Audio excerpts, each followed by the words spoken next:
I'm trying to speak for all these idiots who actually follow you. Like, I don't get why people follow you. Assalamu alaikum guys, and welcome to another episode of Smart to Jannah. I don't know if you guys are aware, but there is a clip that's been going and circulating quite a bit around the Muslim circles, and that clip is to do with an Instagram live that Mufti Menk did with a sister. It's probably one of the most concerning clips that I've seen in a long time. Now ideally I wouldn't be discussing it, but she is not the only one that has that sort of approach that I've seen. I see people like that in the comments, DMing me, speaking to other brothers that are in the dawah, and unfortunately it is somewhat of a growing trend. Let's have a look. I'm trying to speak for all these idiots who actually follow you. Like, I don't get why people follow you and you're mixing truth with falsehood. You're literally mixing truth with falsehood. Prophet ﷺ said, verily I have only been sent to perfect righteous character. If the Prophet ﷺ was watching that conversation, would he say yes? Yes, his Aqeedah is dodgy. Yes, it's good you spoke to him like that in front of thousands of people that mashallah he has helped come back on the deen. He literally saved them from the hellfire with the permission of Allah. Go and slam him. Call his people idiots. That's it. That's going to help them stay on the deen. They killed 3,000 people, but these are the things you don't see in the news because of deceptive sheikhs like yourself.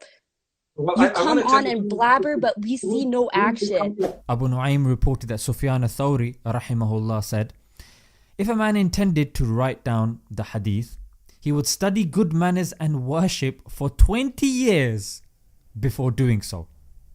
Studying manners. This is a concept that's alien to us. In fact, forget studying manners, just manners. You know who else knows more than you? Iblis knows more than you, but yet he chose to be arrogant. Now look at how you're comparing me with Iblis. That goes to show a lot about the fact because that you're literally bragging about your knowledge. You're out here telling me how much knowledge you know. Ibn al-Mubarak rahimahullah said to the people of hadith, you are in greater need of a little manners than a great deal of knowledge. And then he went on to say, I sought manners for 30 years and I sought knowledge for 20 years. The righteous predecessors would seek manners and then seek knowledge. Can I talk? I think you had enough time to talk. Malik bin Anas rahimahullah said, learn good manners before seeking knowledge. And then he goes on to say, my mother would dress me up and say to me, go to Shaykh Rabi'a and learn from his manners before his knowledge. Like, subhanallah, don't you fear Allah? Don't you fear Allah? Like, people look up to you and you're setting up a bad example. Umar radiyallahu an says, acquire knowledge and teach people. Alright, cool. That's what she was doing. Learn along with it dignity and tranquility and humility for those who teach you, and humility for those whom you teach.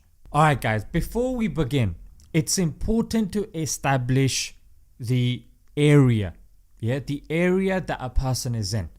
If a scholar is in the Indo-Pak subcontinent, their dawah, their approach will be different.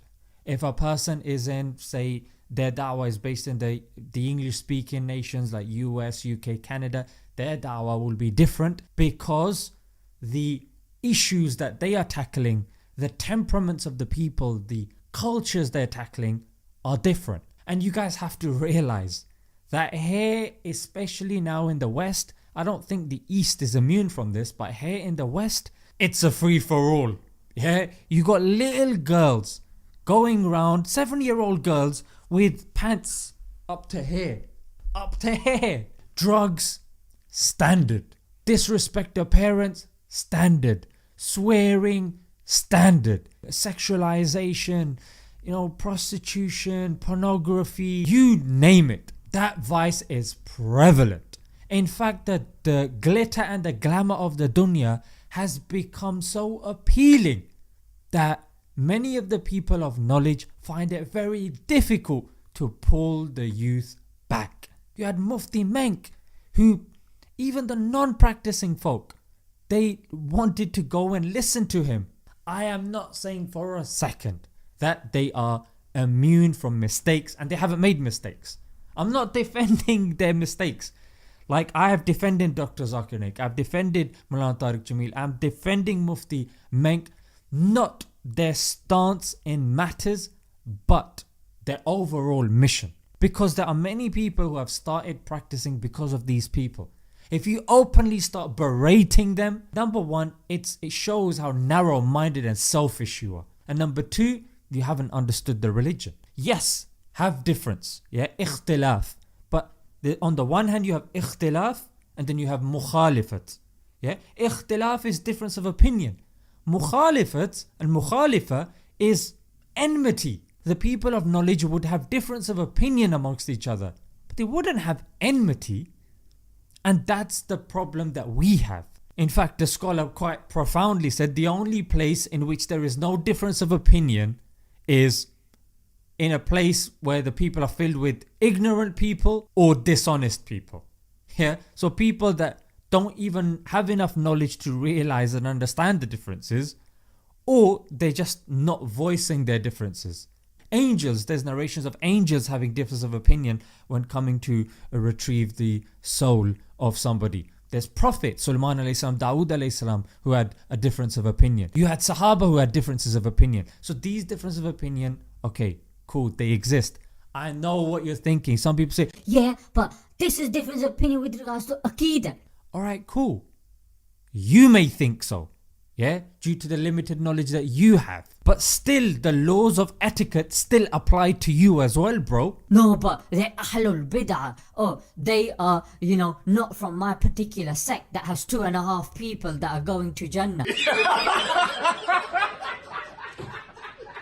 When Musa alayhi salam was told to give da'wah to Fir'aun, Allah told him, speak to him nicely.